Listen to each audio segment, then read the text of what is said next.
بسم اللہ الرحمن الرحیم۔ ناظرین اور سامعین السلام علیکم۔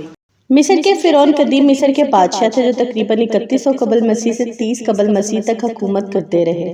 فرعون کا لفظ ایک قدیم مصری اصطلاح پری آ سے نکلا ہے جس کا مطلب ہے عظیم گھر، جو بعد میں بادشاہ کے لیے استعمال ہونے لگا۔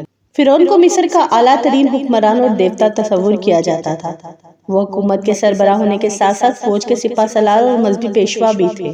تمام فرعونوں کو آسمانی طاقتوں کا حامل سمجھا جاتا تھا اور ان کی پرستش کی جاتی تھی۔ ان کے بارے میں مانا جاتا تھا وہ دیوتا راؤ کے بیٹے ہیں جو کہ سورج کے دیوتا ہیں۔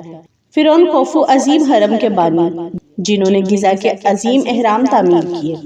توتن خامون نوجوان فرعون جن کی قبر 1922 میں دریافت ہوئی، جو قدیم مصری ثقافت کے اہم راز افشا کرنے کا باعث بنی۔ رمسس دوم مصر کے سب سے طاقتور اور طویل ترین حکمرانی کرنے والے فرعون جنہوں نے کئی یادگاریں تعمیر کی۔ کلیوپیٹرا آخری فرعون، وہ بیتلیموس خاندان سے تعلق رکھتی تھیں جو رومی حکمران جولیس سیزر اور مارک اینٹونی کے ساتھ تعلقات کے لیے مشہور ہے۔ مصر کے تمام بادشاہوں کو فرعون کہا جاتا تھا۔ مصر کی تاریخ میں کل 30 فرعون گزرے ہیں جن میں بعض نیک اور صالح تھے اور بعض بدبخت اور درندہ صفت لوگ تھے۔ ان تمام فرعونوں میں سب سے بڑا جابر اور ظالم فرعون وہ تھا جو حضرت موسیٰ علیہ السلام کے دور میں تھا، جس کا ذکر قرآن پاک میں بھی ملتا ہے۔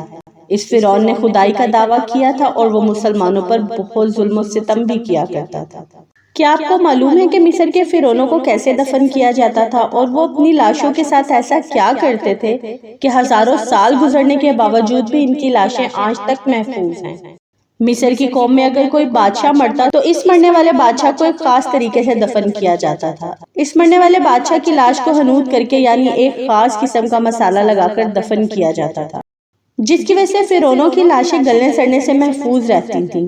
بادشاہ کی لاش کو حنوط کرنے کے لیے سب سے پہلے اس کے جسم کے تمام اندرونی اعضاء کو باہر نکال لیا جاتا تھا۔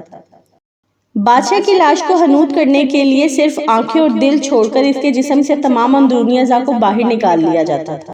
اس کے بعد اس کے جسم پہ ایک خاص قسم کا مسالہ اور نمک لگا کر 40 دن کے لیے رکھ دیا جاتا تھا تاکہ اس سے ہر طرح کی نمی دور ہو جائے۔ 40 دن بعد اس کے جسم پر خوشبودار تیل اور پھولوں سے حاصل کردہ خاص عرق لگایا جاتا تھا۔